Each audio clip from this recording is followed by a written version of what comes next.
Good day, everybody. Meteorologist Mark Muller here. How's everybody getting along on this weekend? You're probably wondering what is going on with potential tropical cyclone number 1. Is it ever going to become Alex? Will we see a tropical system out of this?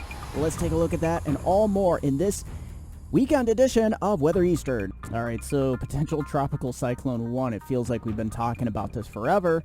You know, it's exited the Florida coastline, dropped, anywhere from widespread 3 to 7 inches of rain. Locally, higher amounts were recorded, closer to 10 inches. However, the National Hurricane Center still thinking this is going to become Alex by Sunday, but I'm skeptical. There's a very narrow window, I think, just to the west and north of Bermuda here, where the waters are warmer, and I'll show you those water temperatures momentarily here. But we might obtain Alex here. I would not be surprised though if we don't. So this has been a very disorganized system, and I'll show you why here. So yeah, essentially what you have here, look at this. There is the center, literally just off the coastline here. Look how exposed it is. You have all these bigger showers and thunderstorms, these higher cloud tops. They are just being sheared apart with this trough here to the west. And I'm going to show you the water vapor loop here. So this tells the whole story of why potential tropical cyclone 1 here hasn't become Alex. Look at this dry air here, denoted by the yellows and the oranges here. This is rushing in right behind the system on the base of the trough here. So look at this. We have wind shear. You can see these higher cloud tops really just racing here to the northeast. Wind shear on the order of 20, 30 knots in some cases. You have a lot of explosion of showers and thunderstorms here, but you know what? That's just well to the east of the center. You can see the center right there. So it's very displaced at this point. So at this point, it's not looking very impressive, and visible satellite picture really shows the whole story here. Yeah, there is the center of circulation, so you do have some deeper showers and thunderstorms on the east side here. I'm not going to lie, these are getting pretty high here as well, looking pretty good. But, when you have this sort of wind shear in this hostile environment, it is really hard to get these showers and thunderstorms to wrap around the center so it can actually become a proper tropical storm. And here you have it. This is why I think maybe the only saving grace that maybe this could become Alex is, look at this. It's going to head over some extremely warm waters on the order of 2 to 3 degrees Celsius above average here over the next day or two. So this might help this system overcome a little bit of all of these, major factors that are affecting the system, from the shear to the dry air that this system is ingesting. So yeah, taking a look at the GFS here, this continues to push here towards the northeast here, and here's Bermuda. By this point, though, it's becoming an elongated low again, so that concerns me as to if this does obtain tropical storm status late Sunday or early Monday, will it maintain that? Because look at this. This becomes a bit more elongated. You have high pressure blocking to the north, and you still have this trough kicking in here to the east. And how much rain has fallen out of potential tropical cyclone number 1? Well, look at this. We have anywhere from 6 inches here, 8, 7 inches, 7 to 8 inches around, anywhere from 6 to 8 inches around Miami and suburbs here. And look at this here further to the north, 1 to 2, maybe 3 inches. Fort Myers, 3, 4, 5 inches, 7 inches. So the further south you are here, you started to get into these colors. You can see here on the scale, 4, 5, 6, 8. Looks like 8.9 there, just south of Miami. So pretty interesting here. Rainfall totals, they could have been a lot worse, but you know what? Thankfully, we kept those under 10 inches, which was good. And here we go. As we go in time, that system continues to push to the northeast here.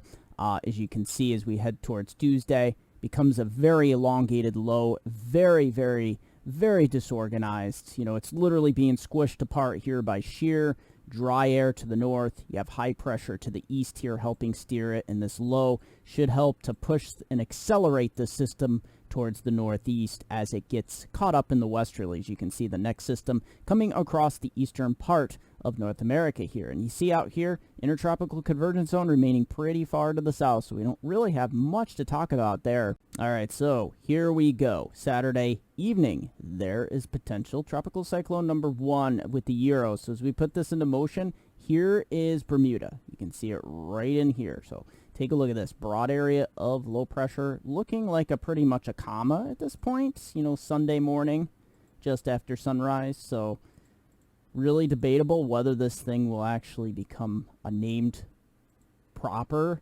tropical storm. And look at that, it kind of like almost like becomes an occluded system at this point by the time, you know, Monday around noon, 1, 2, 3 p.m. there. So look at that, and it kind of just becomes a stale low, you know, low level low, just sitting around out here, you know, not doing much at this point. So yeah, I wanted to show you the drought map. We are just continuing out west here. You know, this is multi-year, you know, heading up towards a decade on a lot of these droughts, just totally severe.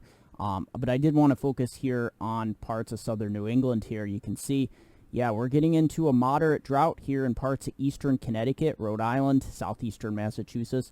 So if we don't get rain soon here, it seems like all the storms, you know, parading south or just north of you and leaving you pretty much high and dry here in southern and southeastern New England. If you don't get some rain quick here, you're really going to start to head into, you know, the next phase here, which is a severe drought. You know, we're starting to see some drought conditions here in parts of extreme western New York, the Upper Finger Lakes, but it's nowhere near what we're seeing here in parts of southeastern New England. So yeah, if we look at the 6 to 10 day outlook here, look at this. I'm pretty much in agreement with this. This trough kicking across the east, it's going to keep things well below average here in parts of the Great Lakes and below average here into the northeast. And there's going to be ridging developing out west. Yep, you're going to get these well above average temperatures here. All right, so any storm areas? Yeah, as we head into Sunday here across the Central Plains, Kansas, into Nebraska here. And look at that, across the east, high pressure, pretty much in control here as we head into your Monday. Pretty much this dropping to the southwest, so to speak, here as this front drops down. So we're going to have some strong thunderstorms, eastern Colorado, much of western Kansas, and parts of extreme northwestern parts of Oklahoma. So what do we have going on, you know, the rest of the weekend into next week? Well, here it is. High pressure's in control of the northeast. We do have some storminess here in northern New England for your Saturday evening here. Maybe some strong storms, but for the most part, those will be kicking out of the area up into the Canadian Maritimes by Sunday. But there is that going to become Alex? It's just, you know, it just doesn't have a lot going for it there. So as we put this into motion, you can see high pressure. There's those stronger thunderstorms dropping south. This is overnight Monday. You can see across the Central Plains here. So as we continue into motion here, that continues to the east. So we got storminess for Tuesday, moving into parts of the Ohio Valley, Great Lakes, and upper Mississippi River Valley here.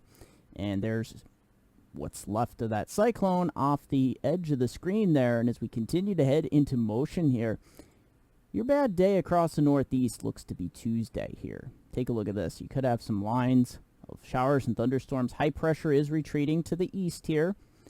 Have another round of showers and thunderstorms out here in the plains, but as we head throughout the day on Tuesday, there it is, just afternoon. A lot of this kind of weekends. So look at this. It's having a hard time making it eastward here. This low pressure is kind of washing out at this point, and then you got redevelopment of some strong thunderstorms out here into the plains.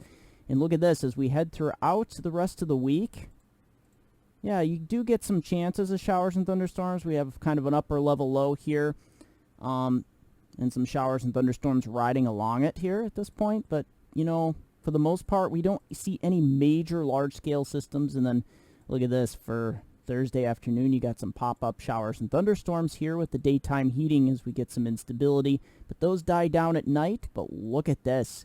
As we get towards Friday, this looks like a pretty potent storm system.